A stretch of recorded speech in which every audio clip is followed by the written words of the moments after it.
Dans ma semaine Blue Sky, on déplore la disparition du terme ESG dans les rapports extra-financiers des sociétés composant l'indice S&P 100. Selon Fidelity, en 2022, 40% de ces rapports avaient ESG dans leur titre. En 2024, 6%. Dans la novlangue républicaine qui se met en place, ESG a été remplacé par Sustainability, qui était présent dans 48% des titres des rapports en 2024. L'offensive républicaine contre un capitalisme woke inventé de toutes pièces se poursuit avec l'ouverture d'un nouveau front contre les ennemis intérieurs que seraient les proxy advisors et les fonds actions indiciels. L'objectif semble être de réduire tous les contre-pouvoirs au conseil d'administration des sociétés cotées.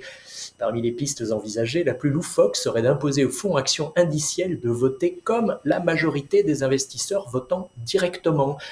Ce programme de vote imbécile existe déjà chez Vanguard. Le Mirror Investing a été choisi au maximum par 1% des actionnaires ayant participé au programme Voting Choice et pourrait donc devenir le choix par défaut. Ce serait un grand bond en arrière pour la gouvernance. Une enquête réalisée pour BlackRock dans 15 pays européens nous éclaire sur le nombre d'investisseurs de détail en ETF. Il serait 33 millions en Europe, donc 44% en Allemagne. Le nombre d'investisseurs en ETF en France serait passé de 1,4 million en 2022 à 2,6 millions en 2025 et les ETF seraient désormais détenus par 5% des adultes et 21% de l'ensemble des investisseurs, ce qui situe la France dans le ventre mou de l'Europe, loin derrière l'Allemagne, l'Autriche, la Suisse, le Portugal et les Pays-Bas. Je pense que ces chiffres surestiment assez largement la réalité, mais la croissance est indéniable. 54% des adultes interrogés en France déclarent n'avoir jamais entendu parler des ETF, ce qui nous met en fin de classement. J'accorde beaucoup plus de crédit aux déclarations d'ignorance qu'à celles de connaissance ou aux intentions d'investissement.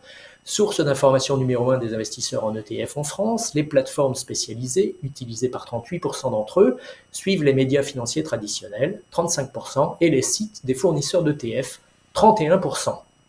D'un document passionnant de Deutsche Bank Research Institute sur la performance de long terme des actifs financiers, je retire que la hiérarchie des rendements annuels après inflation médian en devise locale depuis 1824 est celle que l'on enseigne dans les manuels de finance. En tête, les actions avec 5,4% par an, les obligations suivent à 2,8%, le monétaire à 1,9% et le cash non investi a perdu 2,8% par an. La performance du portefeuille 60% actions et 40% obligations a été de 4,7%. Bonne lecture et bonne semaine.